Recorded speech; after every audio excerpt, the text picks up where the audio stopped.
On your Tuesday episode of Locked On Raptors, it's the end of 2024, mercifully, and we do a little bit of superlative action to close out the year.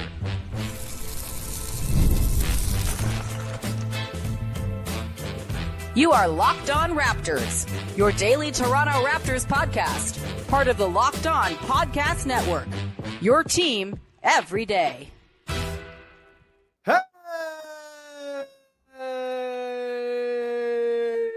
What's going on? And welcome to another episode of Locked On Raptors, part of the Locked On Podcast Network, your team every day. It is Tuesday, December the 31st. It's New Year's Eve, baby, and I'm your host, Sean Woodley.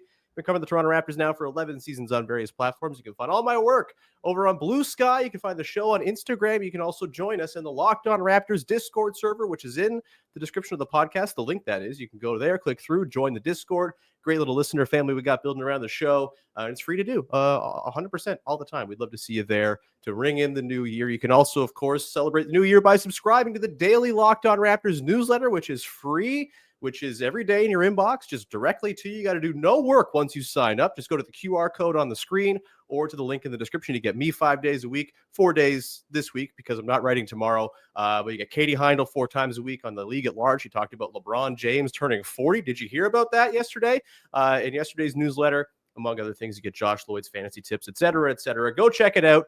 No better way to bring in the new year other than joining the Discord than by going to check out the newsletter. Thank you very much in advance for doing that as we approach 900 subs. Thanks, you little freaks. All right, on today's show, we are putting a bow on not a very good year of Toronto Raptors basketball. 2024 will go down as one of the worst. 20-62 are your Toronto Raptors going into their last game of the year this afternoon in Boston against the Celtics. Surely that will go very swimmingly for your Toronto Raptors. It's been a rough go. There have been lots of moves and trades and goodbyes and farewells and et cetera, et cetera, et cetera. And a whole lot of losses along the way and some rough basketball. And here to put a bow on the year and run through some superlatives from the year that was 2024 for your Toronto Raptors, it is our pal, Vivek Jacob from Raptors in 7 and Sportsnet. Big V, how the hell are you, my friend? Doing great, man. Ready to close out the year. Look back on some fun memories, not so fun memories. There was fun memories? Where was the fun? We will actually on the newsletter today, I will be running through like actual sort of like best things of the year, things that were actually genuinely good. And so you have that to look forward to. There'll be some stuff probably about how much I hated watching Jordan Nwora as well. But we'll save that for the newsletter. Today, we're going to run through our biggest takeaways of the year, our best and worst things, and our biggest and surprises and biggest disappointments from 2024 and the Toronto Raptors. Let's begin with our biggest takeaways, shall we?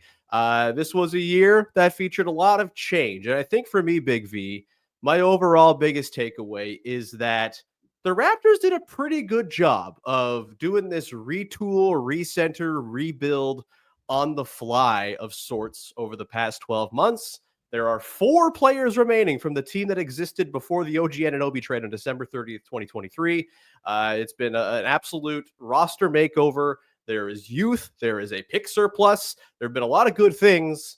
We'll see what comes after this because the hard part has yet to be reached for the Raptors. It's sort of jumping out of the bottom of the league morass into actual genuine competitiveness. I'm cautiously hopeful, as you'll see on the screen, that this is what they'll do in 2025, but we're going to learn a lot about the efficacy of the Raptors rebuild and the Scottie Barnes centered team over the course of the next 12 months. But I will give them a pretty good grade on turning the page from what was a pretty rough set of years for the Raptors, for the front office and their decision-making, for certain players on the team.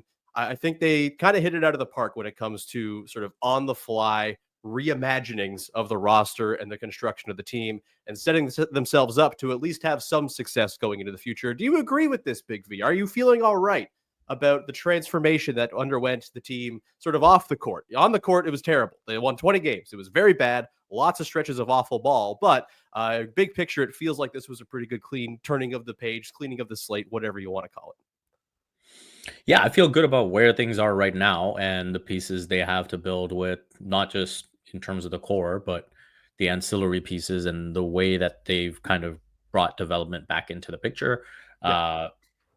Is this the optimal outcome from where things were like a year and a half ago, and you knew that things were maybe going to start trending this way? Um, Maybe not, and we'll get into some of that in terms of our takeaways and what we discuss. But Mhm. yeah, in terms of where the franchise is right now, it's a good place where you can see a path back to being um, at least a top 6 team in the East. Yeah.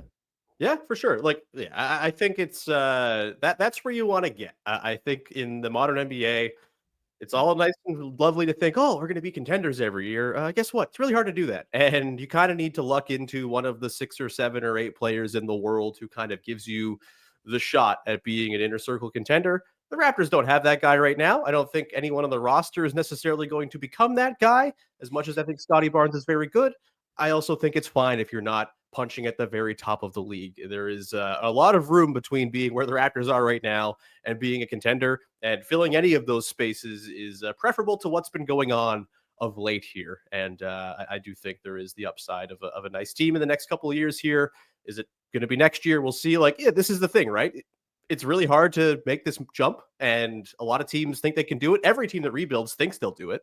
But this year, I think will go a long way to telling us whether or not this is a Rockets style push from the bottom up into the upper reaches of the league, or if they're like the Pistons.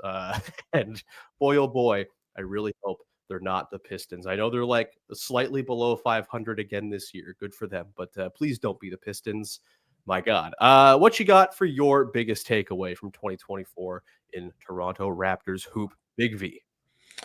My biggest takeaway is exactly what we were alluding to, that the development is back and it really, Hell really yeah, baby. needed to be back. Yeah, I think when you look at the Raptors as a franchise, we know that they're not going to make a big free agent signing. We know that when they've been their most successful, it's because they've been able to turn, pieces that were maybe on the outside looking in terms of playing time, all of that, and then are able to put in work with the 905, wherever it may be, and work their way up. And so now when you look at the pieces and you look at some of the fun that's been had this season, it is looking at the way Grady Dick has improved. It is looking at Ochai Agbaji and the steps that he's taken. It is looking at the young guys in Jonathan Mobo and Jamal Shed and Jacoby Walter, and believing that they can be pieces. And sure.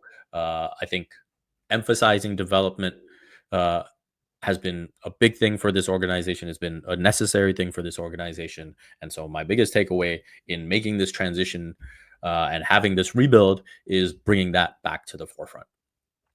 Yeah, it's a really nice thing. This was job number one for Darko Rajakovic when he was hired.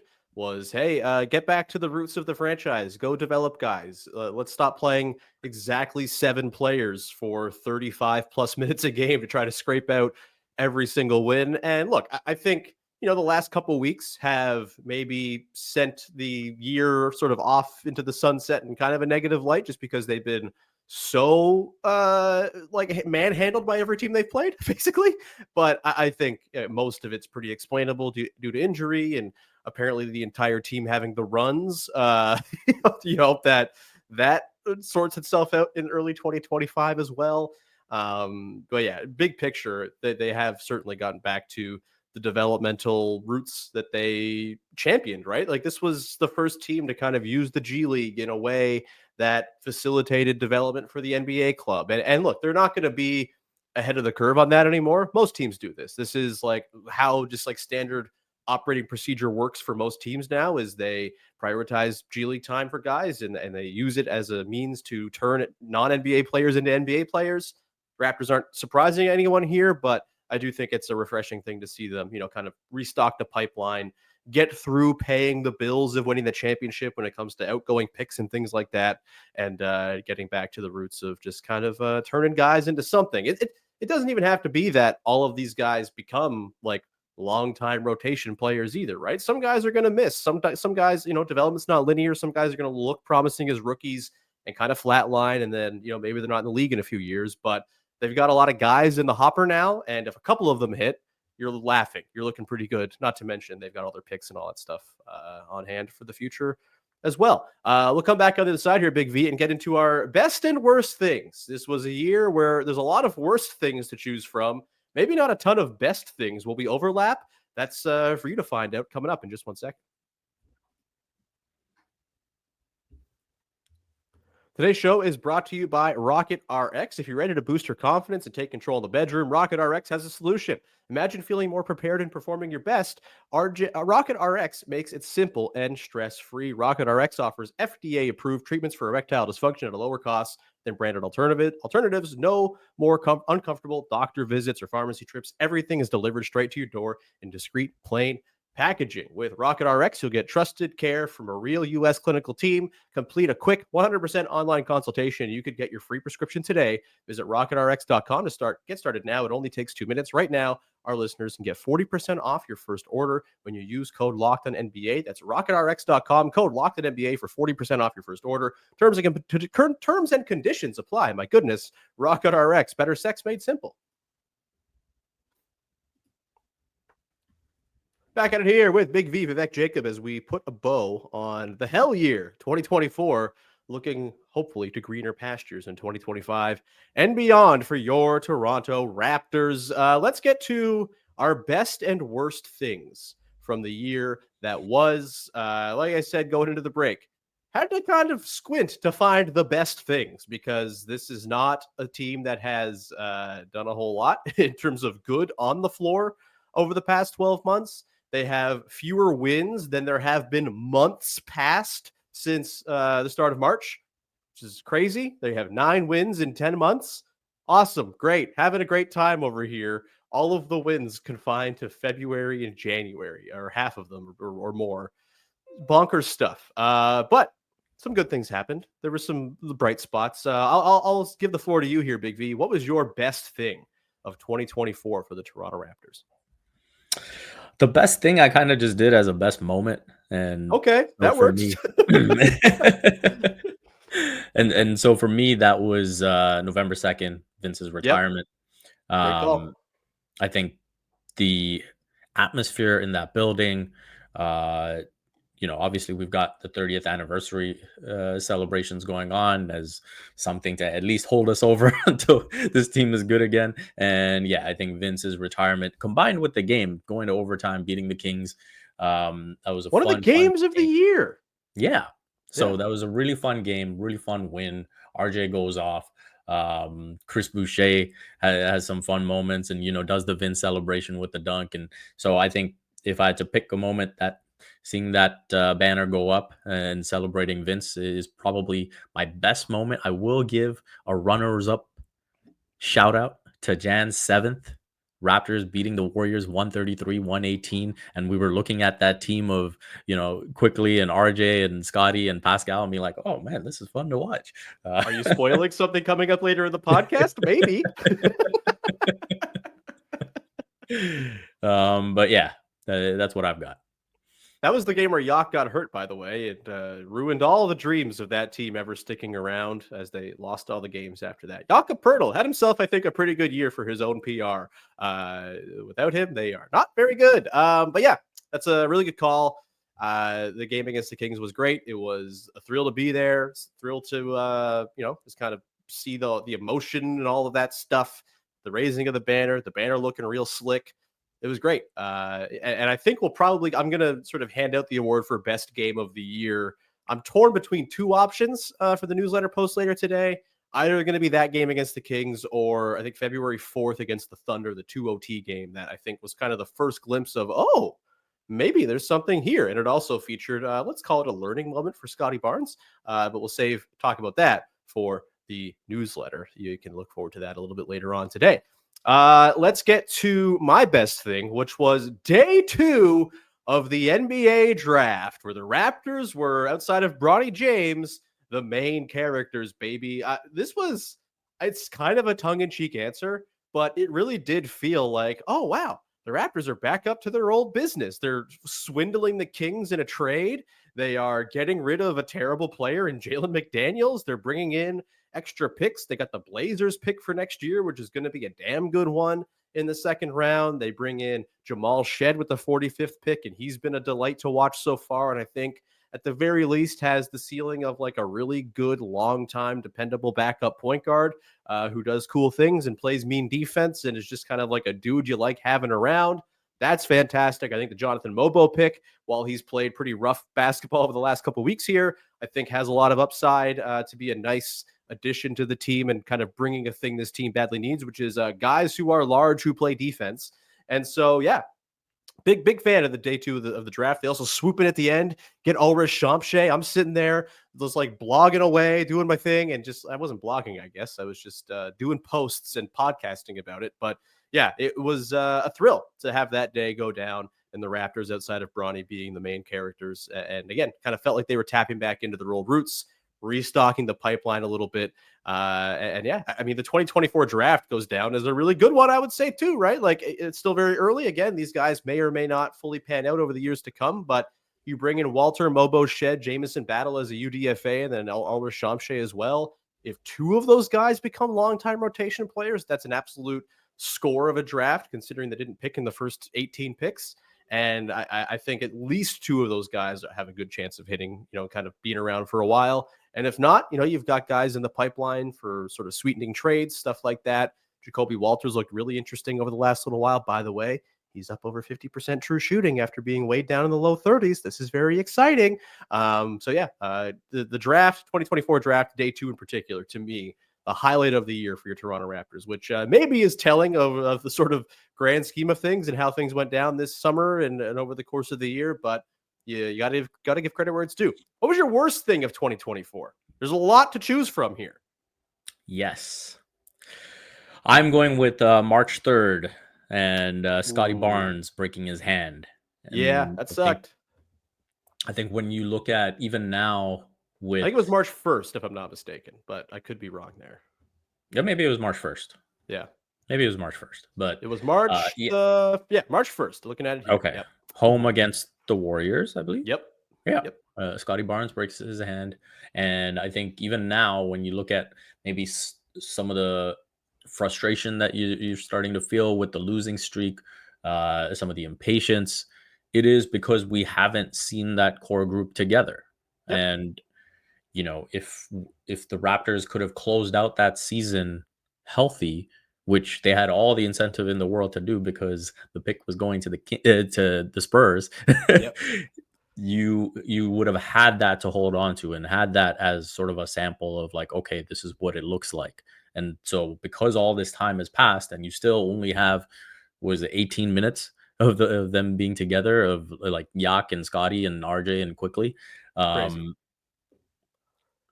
you really are waiting on that still. And so I think that's where some of that frustration is boiling over now and saying, hey, like, we really need to see those guys on the court. And now you include Grady Dick in that mix and saying, hey, we really want to see that quintet on the court. And so that to me is the worst moment, because for all the takeaways we can have, it still comes down to what that group looks like. And nothing matters more than that. 100%. We're still a little bit blind as far as like what this all is, what this all means, because we've not seen the guys play together for 10 months. And it is frustrating. The sort of there's the Scottie Barnes individual injury, which sucked. Obviously, Jakob Poeltl goes down, I think, the next game after that. And like the last 2 months, which we'll get to in a hot second here, really, really bad. And yeah, it's just been freak injuries, right? It's not like it's like anything chronic going on here. It's like a guy gets elbowed or kicked in the hand, or he gets elbowed in the face, or Emmanuel quickly falls on his ass real hard, or gets a baseball injury. Like it's tough. And yeah, I understand why there's like frustration over sort of how things have gone of late, but I do think like it's kind of moot until you actually see what's like what they have in this group. And I do think the sort of early returns, like the very limited sample we got, suggest there is something pretty interesting here once it's all together. The fit is really, I think, seamless between Quickly, Barrett, and Barnes. Like I've maintained, I think Barnes plus shooting and play finishing is going to be the formula here, because he's not someone who's going to go average 35 a game for you. But if he can help set up a bunch of guys to go average 20, then all of a sudden you're in a pretty good state in terms of how your offense runs and operates. And I think they do have something approaching that formula. We'll see about the defense. I mean, defense in general could have been like the worst thing of the year because it's been pretty rough. But yeah, I think not getting to see these guys, the lack of BBQ has been a really, really rough time. Maybe I'm going to eat barbecue every day until we see BBQ as some sort of weird strike. It's probably a bad idea. Like the word, like the opposite of a New Year's resolution. I'm going to go make myself more unhealthy this month before I end up quitting by the end of January. Yeah, that's a good one. My worst thing is remember watching March and April? It sucked. It was bad. That was some of the worst, like meaningless, awful basketball I think we've ever seen. And the collection of guys who played for that team is going to go down in infamy. A lot of guys played for the Toronto Raptors down the stretch. Want to just run through some guys? Kyra Lewis Jr., Ron Harper Jr., Marquise Noel, Mohamedou Gay, Malik Williams, DJ Carton, Jalen McDaniels. Hey, Jonte Porter. Remember that whole thing? Ha ha ha. Kobe Simmons.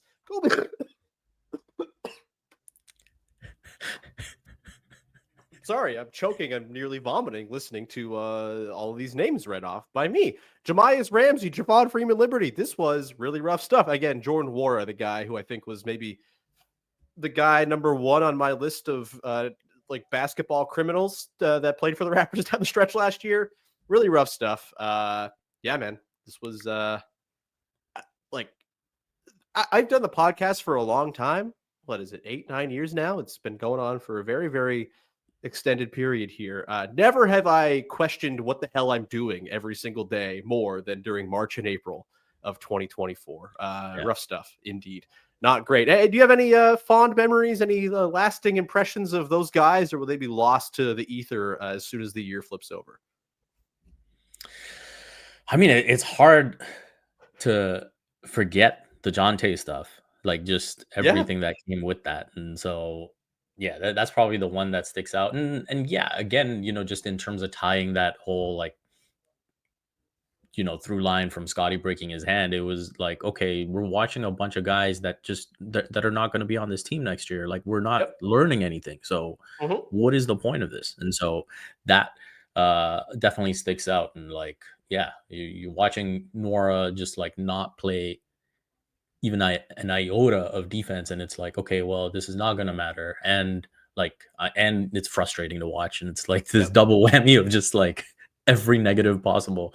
And then you have fools getting tricked into him when he has like 125-point game, and it's like, ooh, Jordan Nwora, biggest return from the Siakam trade? No, idiots, no. So yeah, man, tough stuff. Tough stuff. The one game I attended last year was the Sacramento Kings Jonte Porter second gambling game. It's a memory that I will repress surely sometime very soon. It was tough stuff, man. Not what you want. It was also like twinged with the whole convey versus keep the pick thing, and that sucked because every loss made it seem more likely they were going to keep the pick, which I think in hindsight, probably better that they just conveyed it. I know they're bad this year. There's a chance they could have just kept the pick in both years, blah, blah, blah. I think conveying the pick and, they got the haul in the 2024 draft. That is great. Jacoby Walter, awesome. Better than Rob Dillingham. Stamp it. It's totally fine. But they have all their picks in store and all of that. So I think it all ended up turning out okay. But yeah, the whole sort of stress of that situation and just the misery of counting down the days to talk about guys in a draft everyone hated, man, terrible time. Awful, awful, awful. We'll come back on the other side. We're going to round it out with our biggest surprises and biggest disappointments from the year of 2024. Again, a lot of disappointments to go and sort through. We will do that coming up in just 1 second. Today's show is brought to you by Rocket Money. Maybe you deal with this. I subscribe to a lot of stuff, whether it's Patreons for podcasts, whether it's media outlets, whatever it might be. I have a lot of subscriptions and I lose track of them. And I look in my bank account once a month and I'm like, where the hell did that money go? And it went to subscriptions. And sometimes I want to pay for them, but sometimes there's stuff I totally forgot that I'm paying for. And Rocket Money is the personal finance app that helps you find and cancel your unwanted subscriptions. It monitors your spending and helps you lower your bills so you can grow your savings. It brings everything together in one place, whether it's subscriptions, your spending habits, or even the goals you want to hit this year. Rocket Money has over 5 million users and has saved a total of $500 million in canceled subscriptions, saving members up to $740 a year when you use all the app's premium features. Sometimes I'll subscribe to like a TV streaming service to watch one show or one episode of a show or one movie and totally forget to cancel it. And it's bad because then I'm paying for like Discovery Plus for no reason. You can go and get rid of the subscriptions you don't want with Rocket Money right now. Cancel your unwanted subscription to reach your financial goals faster with Rocket Money. Go to rocketmoney.com/lockedon today. That's rocketmoney.com/lockedon. rocketmoney.com/lockedon. Closing it out here on your New Year's Eve edition of Locked On Raptors. Thanks for being along. Of course, we'll be back again on the pod on the 2nd of January. We're taking New Year's Day off because that's what we do here. We abide by the holiday calendar, baby. Let's carry on here, Big V, and get into our biggest surprises and biggest disappointments of 2024 to close things out. What you got for your biggest surprise? I've got you muted. The biggest surprise, the least surprising thing is me having you muted when I throw to you on the podcast. It's become a recurring thing. Go ahead, sir. Oh no, stop unmuting yourself. There you go. In 2025, will I become a better podcaster? Absolutely not. Carry on. The biggest surprise was 2023-2024 RJ Barrett. And those 32 games of having an effective field goal percentage of 60. And, the guy was making, what we got here, 60% on his twos, 39% on his threes, looked like a completely transformed player since coming over. Obviously, we've seen the playmaking get challenged to a much greater degree this season because of the injuries and the role that he's been put in. And we've seen big strides in his passing ability. So I think if I were to look at things that sort of have come along over the course of the year, RJ, what he was as a Knick versus what he became as a Raptor. Obviously, we've seen more of the inefficiency this season. I'd like to still think some of that is owing to the lack of bodies and him not being in his ideal role. I mean, his numbers whenever Scottie Barnes plays are like right in line with last year, more or less. Yeah. So yeah. So RJ is my biggest surprise. I like it. That's a good one. My biggest surprise is the Pascal Siakam trade not looking like a giant dog turd. I was so out on this trade when it happened. I thought the Raptors completely bungled the lead up, which I think is still true. They 100% bungled the lead up of this trade. They kind of put this cloud of doubt and uncertainty over the entire first half of the season by not just doing it in the summer when they very clearly wanted to do it. And I don't think they got an awesome return to sort of pay off all of the waiting they did. But look, I think, did a smart thing by moving what became the 29th overall pick and Isaiah Collier to the Jazz to get a look at Ochai Agbaji and Kelly Olynyk. Olynyk has been okay, not awesome, looks a little bit like he's hurt all the time. He looks like a man in his 30s with back problems. That's just going to be it. But he still does some nice things out there and will also lead the league in times fallen down per 48 minutes, which is something. It's nice to have a guy at the top of the leaderboard. And then Ochai Agbaji just looks like a regular rotation NBA player. I don't know if he's necessarily a long-term starter, but a really good 6th, 7th, 8th man on a good team. That's the kind of guy every team needs and wants. And it's been awesome to see that sort of turned into a nice little bonus from this trade. I think Jacoby Walter being the return pick is a huge deal. And the Pacers being kind of a disaster this year is really giving me all kinds of hope of what the 2026 pick can be. And so, it seems like a deal that is going to work out reasonably all right, despite the Raptors doing everything they could to make it a miserable trade. And hey, Bruce Brown, I mean, he looked pretty awesome in that first game back. Maybe he becomes a long-time mainstay. They bring him back, baby, or they trade him for the Dorian Finney-Smith package by the deadline and add to the haul from the deal. Either way, the deal doesn't look like a total disaster. And that's a nice thing, I suppose. So that's my biggest surprise. A deal that I thought from day one was an absolute nightmare of a deal not being that. What you got for your biggest disappointment to close things out? So I agree with you that, the Siakam deal doesn't look as bad as it once did. I still consider it the biggest disappointment of 2024. Okay, interesting. All right. I think, when you look at the returns, And I know, obviously, sometimes it can be unfair to do the comparison thing, but when you look at, say, for example, the return for Mikal Bridges, when you look at those types of deals that have been done, it's still hard to even look at the Pacers play now and think like, man, couldn't get one of those young guys. Couldn't get one. Not even a Jarris Walker. Not even a Ben Shepherd. Not a one.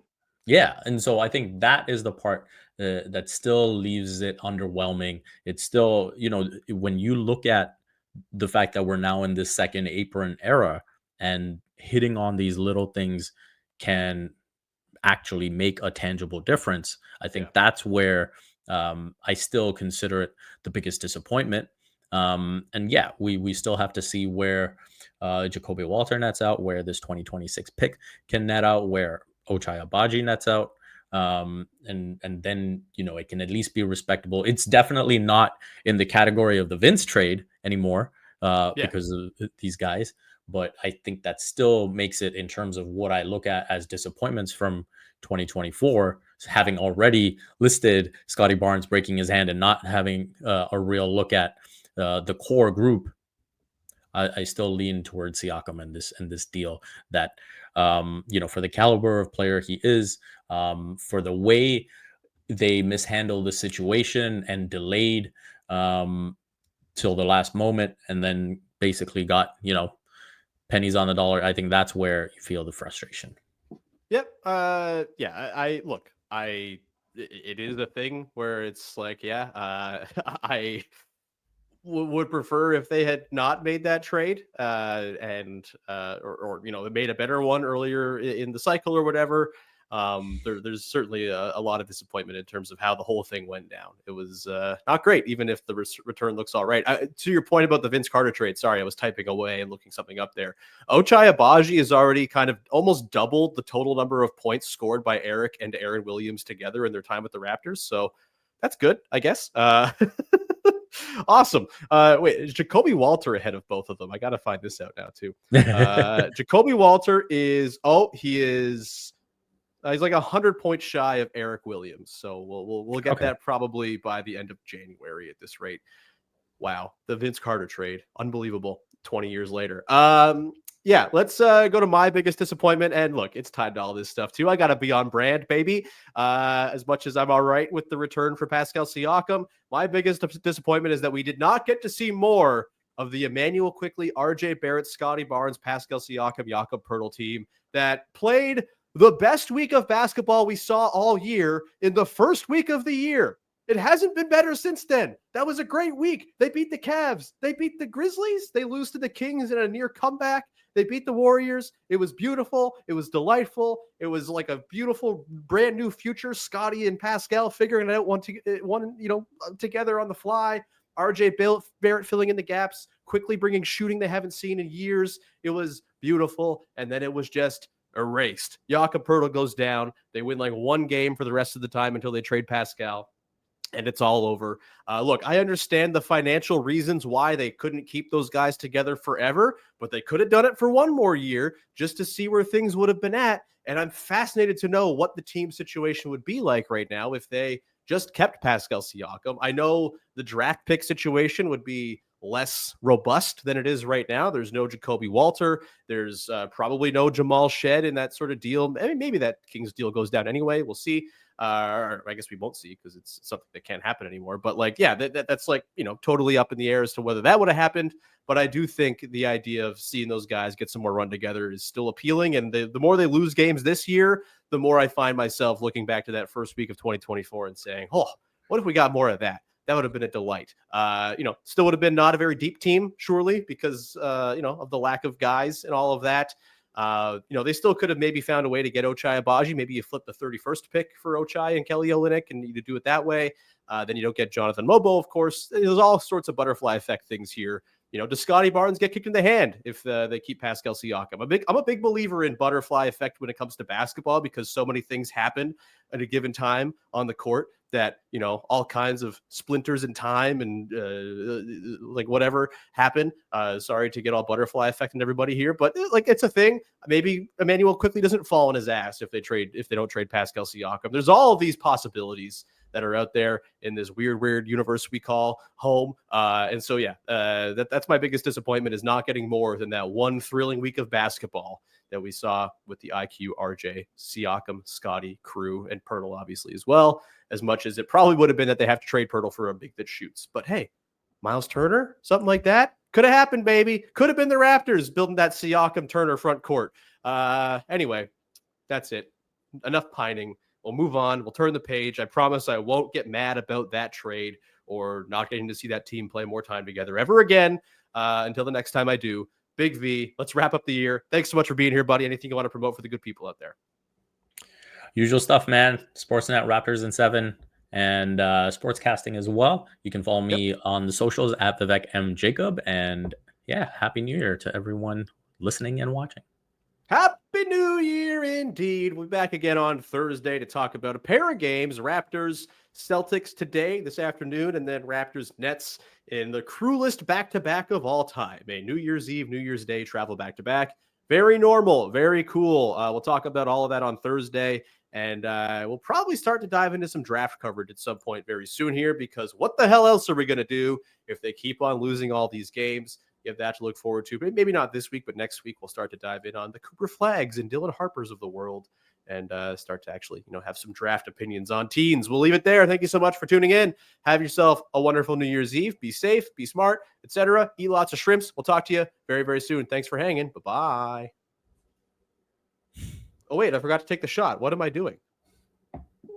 Let's do it. Last shot of the year. What's wrong with me? Yeah, okay, here we go. Damn it. Year's over. Year's ruined. It's bad. It's a terrible omen for what's to come. Bye.